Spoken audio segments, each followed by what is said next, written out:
Ayer, ¿qué vimos? Que un número complejo se definía como un binomio que estaba compuesto de una parte real y una parte imaginaria. Y que ese binomio se podía expresar como un par ordenado, que decíamos que el binomio se llamaba forma binómica y el par ordenado lo llamábamos forma cartesiana. O sea que teníamos dos formas distintas de representar un número complejo.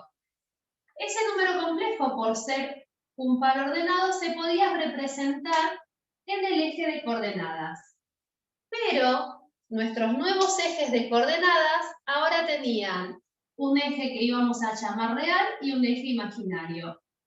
Y este número complejo no era otra cosa que un vector que nacía en el origen y llegaba hasta el punto de aplicación que quedaba determinado por nuestro par ordenado. Eso es lo que vimos ayer. Después dijimos que teníamos distintos cuadrantes, que nuestro plano complejo quedaba separado por cuadrantes. En realidad cualquier plano queda separado en 4 cuadrantes. Y estos cuadrantes los íbamos a indicar en sentido antihorario. Primer cuadrante, segundo cuadrante, tercer cuadrante y cuarto cuadrante. Estos cuadrantes me van a decir a mí cómo va a ser mi número complejo. En el primer cuadrante, fíjense, tanto la parte real como la parte imaginaria son ¿de qué signos? ¿Qué signo tiene la parte real? Acá, en este primer cuadrante. Positivo. Positivo. ¿Y la parte imaginaria? En este cuadrante también. También positivo. Positivo. Si voy al segundo cuadrante, parte real, ¿qué signo tiene? Segundo cuadrante, los valores reales Negativo. acá, negativo, y la imaginaria También. ¿también? Ah, no, positivo. No, positivo. Ahí me gustó más. La parte real, en el tercer cuadrante. Parte real. Signo Negativo. negativo. Imaginaria, si va hacia abajo, también negativo. Negativo. Y en el cuarto y último cuadrante, la parte real es positiva y la parte imaginaria es negativa. ¿Para qué nos sirve esto? Nos sirve para ubicar cada uno de nuestros números complejos en el cuadrante que corresponda. ¿Por qué? Porque ayer hablamos de que un número complejo era un vector. Y todo vector tiene algo que se llama módulo y tiene algo que se llama argumento. Esto es vector, esto es definición de vector. ¿Qué es el módulo de un vector? No es otra cosa que lo que mide mi vector, la medida del vector. Es la distancia que hay desde este punto, o sea, desde el origen, al punto de aplicación. O sea que, en realidad, el módulo es la distancia, es la medida que nosotros tenemos acá. Para el módulo usamos dos notaciones. Nosotros siempre vamos a usar esta notación, que esa es la letra griega rho, o lo podemos expresar como valor absoluto. Decimos que el módulo de mi número complejo es el valor absoluto de z. Y ahora vamos a ver cómo calcularlo. Pero el módulo es eso, es la medida que tiene mi vector. Es la distancia que existe del origen al punto de aplicación. ¿Me siguen? Sí. Sí. Y el argumento, todo vector tiene un argumento, no es otra cosa que el que determina el sentido en el que va mi vector. Y el argumento en realidad es, supónganse que este es mi vector, mi marcador es mi vector. El argumento es el ángulo que me dice a mí cuál es la inclinación. Por eso me interesa tanto el tema de los cuadrantes. El argumento me dice cuánto se separa mi vector del eje horizontal. O sea que el argumento va a ser un ángulo. Y lo vamos a denotar con la letra griega alfa.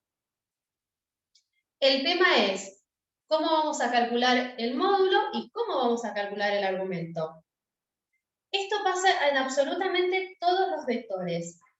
Si ustedes se fijan ahí, el vector representa una figura geométrica. ¿Qué figura geométrica está representando mi vector? Con el eje real y el eje imaginario. Un triángulo. Un triángulo, y no es cualquier triángulo. Es un triángulo rectángulo.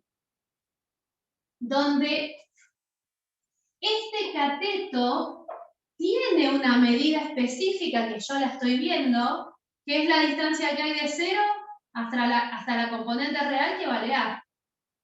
Y lo mismo para el cateto vertical, es la distancia que hay desde 0 hasta el punto B. Y acá dijimos que estaba la medida, o sea, el módulo de nuestro número complejo. Si yo tengo ahí un triángulo rectángulo y quiero calcular el valor de ρ, y dijimos que el argumento, para que quede claro, es lo que se separa, el ángulo que me dice a mí cuánto se separa mi vector del eje real. En un triángulo rectángulo tengo tres ángulos. Un ángulo recto, que no lo voy a usar porque siempre mide 90, y después tengo dos ángulos más. ¿Cuál va a ser el argumento? ¿Este ángulo o este ángulo de arriba? Piensen. Si el argumento es el ángulo que me dice a mí cuánto se separa el vector del eje real, o sea, del eje horizontal.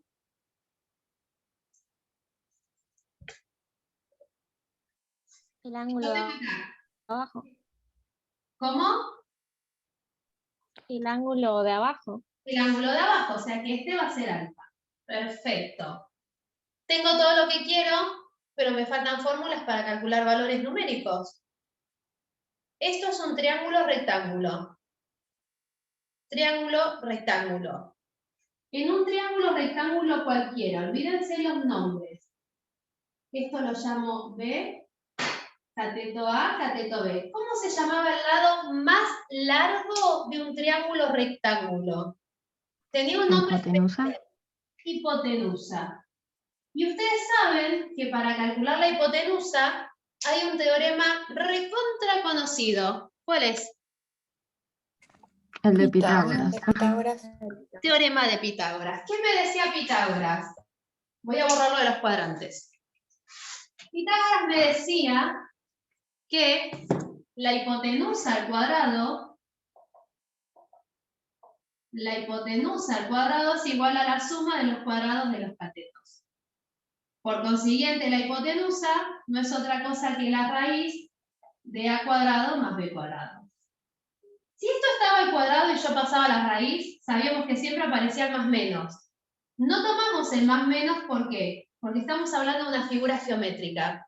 Y es imposible que uno de los lados de mi figura geométrica sea negativa. Por eso siempre tomábamos la raíz, obviamente positiva, porque si no, no tiene sentido. Si yo sé el teorema de Pitágoras, ahora vuelvo a mi triangulito que tengo acá. ¿Cómo voy a calcular ρ? El módulo, ¿qué va a ser igual? ρ es la hipotenusa del triángulo genérico. ¿Qué va a ser el módulo de mi número complejo? Si yo sé esto, teorema de Pitágoras, sé que vale. Si quieren, acá escribimos el triangulito para que lo vean. Acá está H, acá está A y acá está B. Usando el teorema de Pitágoras, pero en mi triángulo, que es el que tengo graficado acá. ¿Quién sería ρ? ¿Qué fórmula tendría que usar para calcular el módulo de mi número complejo? La misma, ¿o no? La misma, exactamente. Va a ser la raíz ¿de quién? De la parte real al cuadrado más la parte imaginaria al cuadrado. Si lo escribo como les dije recién, con parte real, parte imaginaria, pongo así. La parte real más la parte imaginaria. Siempre y absolutamente siempre cuando lo usemos lo vamos a usar con paréntesis, porque si la parte real o la imaginaria es negativa, no me tengo que olvidar que cuando los elevo al cuadrado ese resultado va a ser positivo. Porque suelen hacer esto. Supónganse que la parte real es menos 3. Hacen esto, menos 3 al cuadrado y esto les da menos 9. Porque se están olvidando que acá en realidad van paréntesis. Eso es para que, una cuestión de notación para que nosotros nunca nos olvidemos que eso nos tiene que dar positivo. Repito, así queda claro. ¿Cómo vamos a calcular el módulo? Lo vamos a calcular aplicando el teorema de Pitágoras. ¿Por qué? Y porque justamente ρ, el módulo de mi número complejo, es la hipotenusa de un triángulo rectángulo.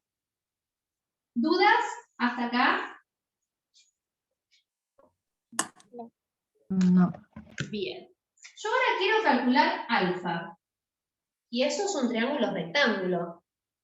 Ustedes con triángulos rectángulos no solamente trabajaron el teorema de Pitágoras, sino que trabajaron algo que se llaman razones trigonométricas.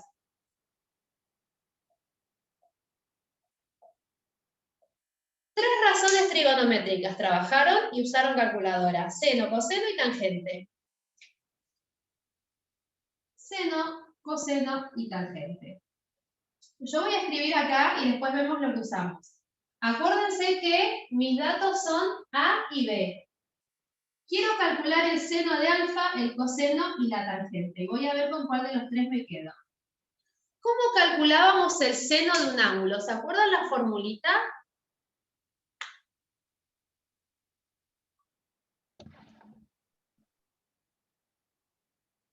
¿O no se acuerdan? No. ¿No? No. Entonces yo los ayudo. El seno de un ángulo, de cualquier ángulo, es la razón que existe entre el cateto opuesto de ese ángulo y la hipotenusa. Si es una razón, es porque hay una fracción. Cateto opuesto. Me paro en alfa y el cateto opuesto es el que queda enfrentado a ese ángulo. O sea que el cateto opuesto sería B. Y la hipotenusa es ρ. El coseno de cualquier ángulo se define como la razón, así que pongo la fracción, entre el cateto adyacente y la hipotenusa. Como mi ángulo es alfa, el cateto adyacente es el cateto que forma al ángulo, pero no es la hipotenusa. Justamente por eso es el cateto que forma el ángulo, porque el otro lado es la hipotenusa. Cateto adyacente sobre hipotenusa. Y la tangente de un ángulo se define como la razón entre el cateto opuesto del ángulo y el cateto adyacente. O sea que acá, como este es el ángulo, cateto opuesto, cateto adyacente. B sobre A. ¿Cuál de estos tres vamos a usar si mis datos son A y B? Acuérdense que el módulo yo todavía no lo conozco, porque el módulo lo calculo, no lo conozco, no es lo mismo. No es un dato, mis datos son A y B. Acá uso A y ρ. Acá uso B y ρ, A y ρ, B y A. ¿Cuál voy a usar de los tres? Si necesito usar los datos. Y la tangente. Exactamente. Voy a usar la tangente, así que estos dos no los uso. ¿Qué vamos a decir entonces? Que la tangente de mi ángulo es lo mismo que la parte imaginaria dividida la parte real. Pero, siempre hay un pero, yo no quiero la tangente de alfa, yo quiero alfa. La tangente de alfa dijimos que es B sobre A. ¿Cómo hacíamos para que esa tangente desaparezca y me quede alfa solo? ¿Lo pasas multiplicando? ¡Ay, no! No, porque no es una operación. Dijimos que seno, coseno y tangente son razones trigonométricas. Son lo que se conoce como funciones. Yo no la puedo pasar como hacíamos con las operaciones. Tengo que aplicar algo que me la cancele. En realidad lo que hacemos, yo se los digo así para nosotros poder usarlo, acá dejo alfa y uso la razón trigonométrica que la cancela. ¿Cuál es la razón trigonométrica que la cancela?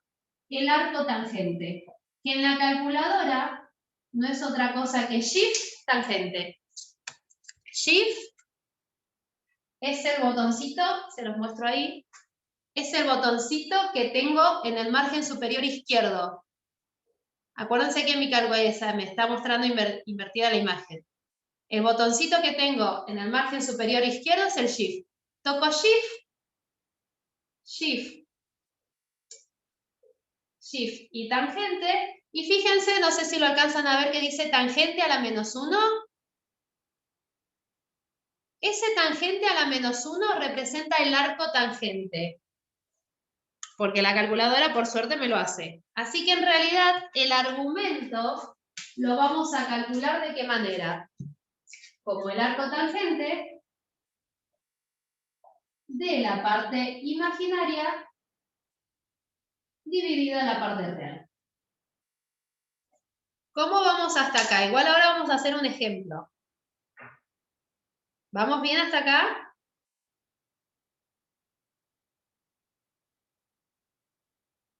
Y yo estoy medio perdida porque no estuve ayer, pero cuando pueda mirar el video de ayer, supongo que lo voy a entender. Dale, dale, dale. Igual, lo que usamos de ayer es el punto. Yo grafico mi complejo y a ese complejo le voy a calcular módulo y argumento. ¿Por qué le voy a calcular módulo y argumento? Porque en realidad un número complejo, su representación gráfica es un vector. Y todo vector tiene sentido y orientación. Tiene un módulo porque mide, yo sé que tiene una medida mi vector, y la orientación se las va a dar mi ángulo, mi argumento, que va a ser el que me dice cuánto se separa del eje horizontal. Hacemos un ejemplo así queda claro. Voy a usar todo el pizarrón. En realidad les voy a hacer 4 ejemplos diferentes.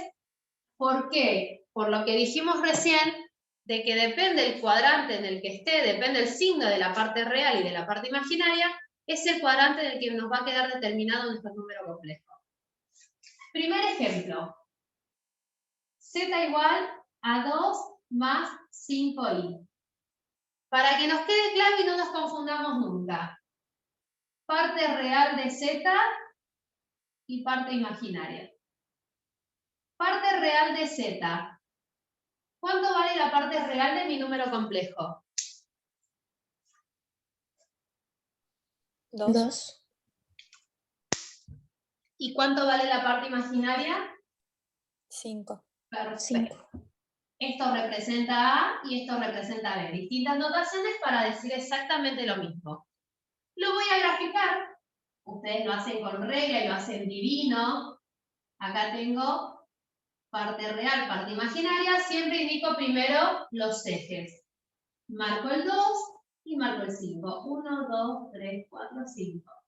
Puedo tomar distintas unidades en cada uno de los ejes. Siempre respetando la misma escala en cada eje.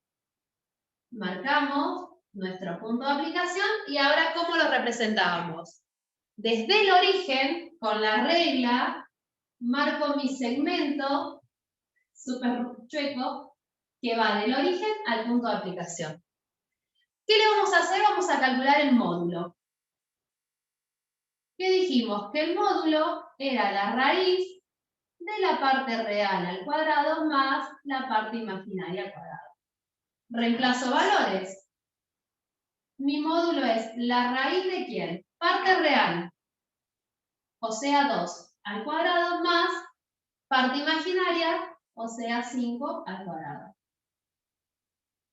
Rho es igual 2 al cuadrado. 4. 4, 5 al cuadrado. 25. 25. 4 más 25. 29. 29. ¿Tiene raíz 29? No. Si no tiene raíz, nunca usen expresiones decimales. ¿Por qué? Porque raíz de 29 es un número irracional. Y si yo tomo su expresión decimal, pierdo un montón de información. Lo dejo así. Las raíces que no se pueden resolver nos quedan expresadas de esa manera. ¿Se entiende cómo calculé el módulo? Sí. Perfecto. Sí. Ahora quiero el argumento. Argumento. Alfa es el arco tangente de la parte imaginaria sobre la parte real.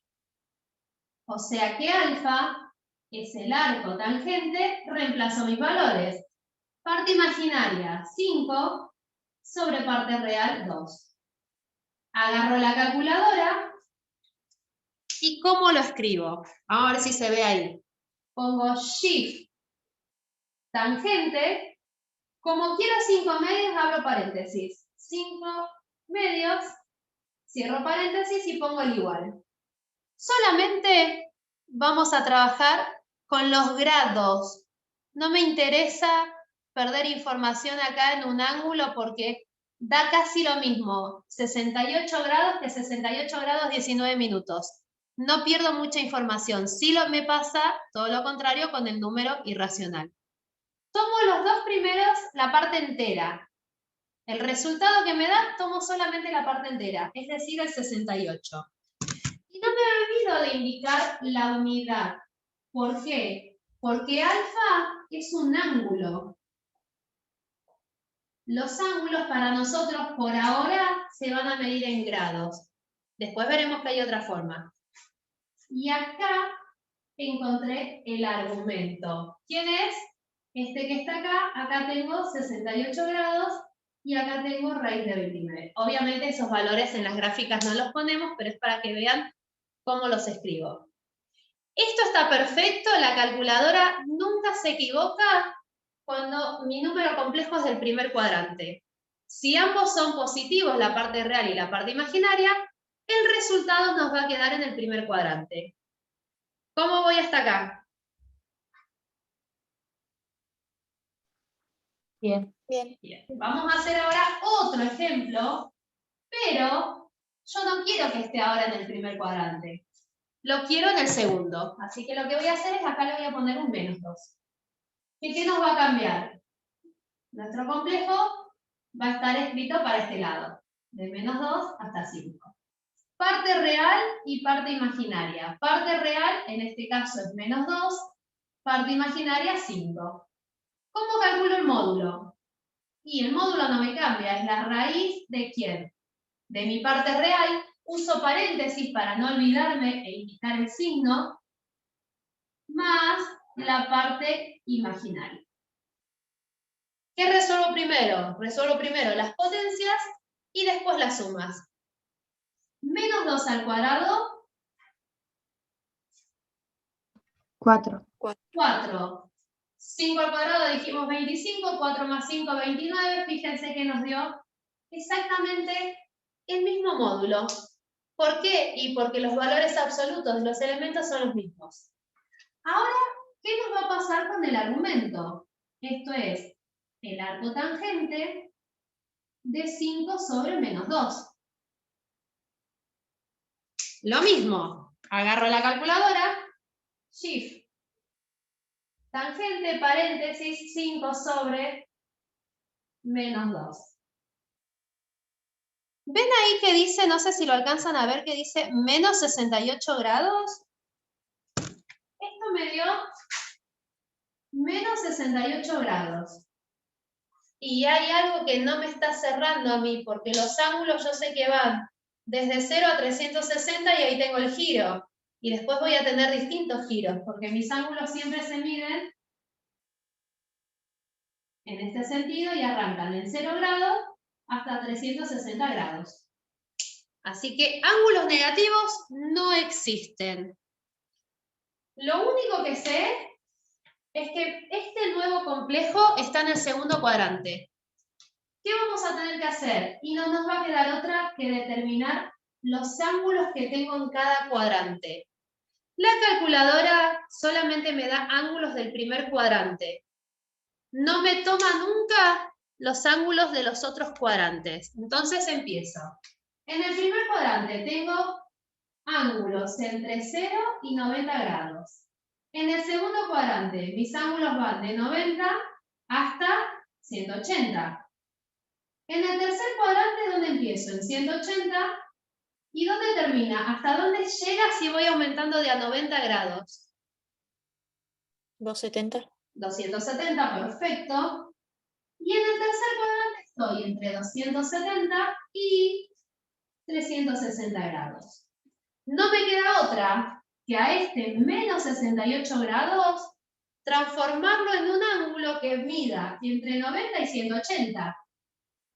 ¿Por qué? Y porque está este complejo pertenece al segundo cuadrante, o sea que tengo que sí o sí transformarlo al cuadrante que corresponde.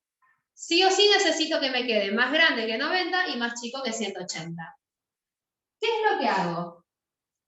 Siempre acá vamos a tener dos opciones.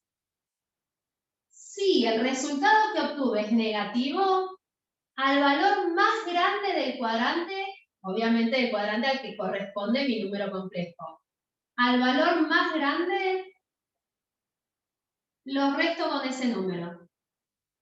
Si en vez de negativo nos hubiese dado positivo, el valor más chico del cuadrante lo sumo con ese valor. ¿Se entiende?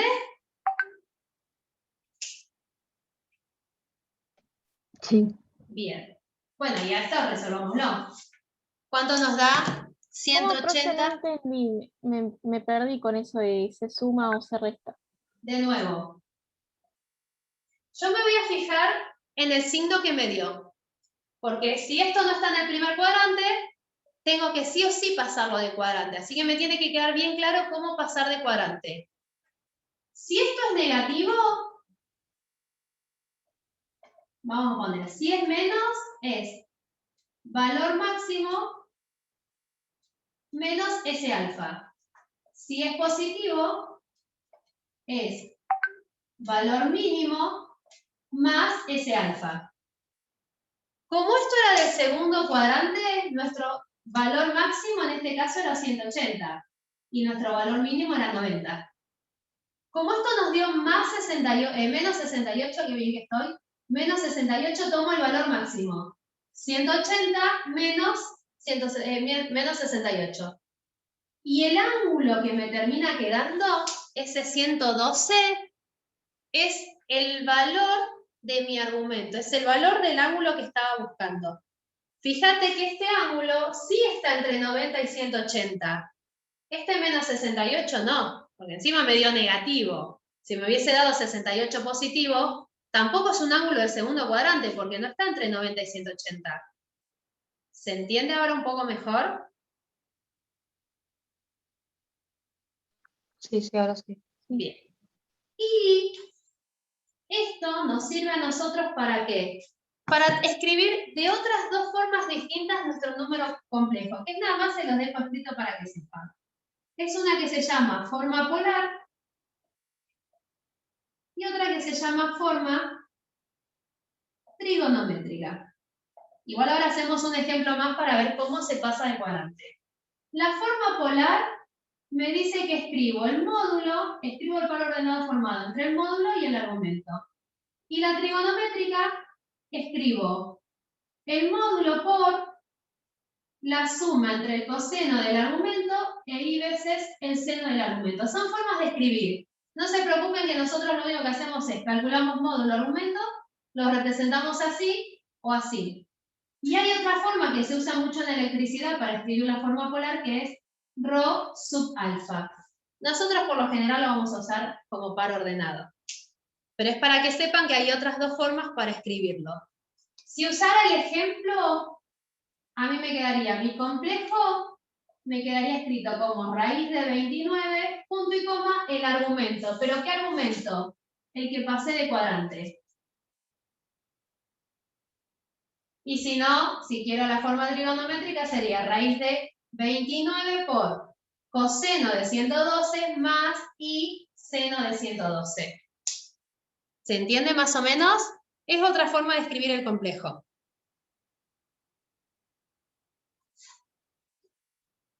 Hacemos otro ejemplo, nos quedan 5 minutos.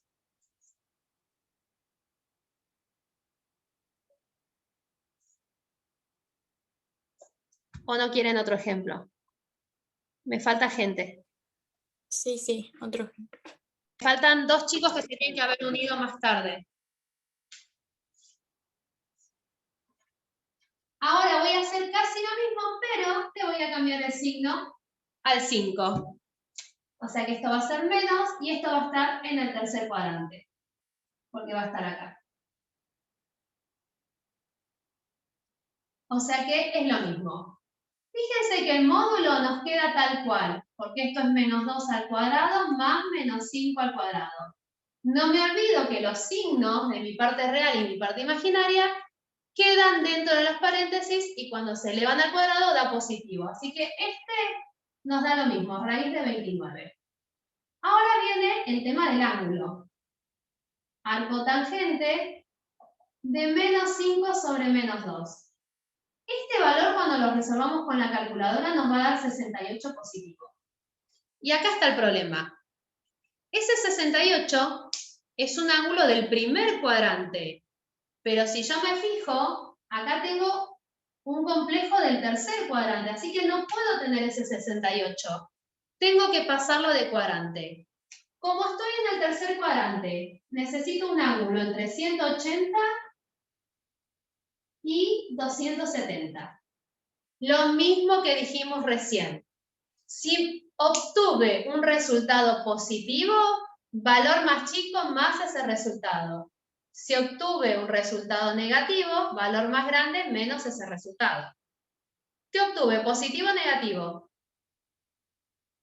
Positivo. Positivo. Así que, ¿quién va a ser en realidad mi ángulo? Va a ser el valor más chico del cuadrante, 180 más el valor que obtuve. O sea que esto me va a dar 248.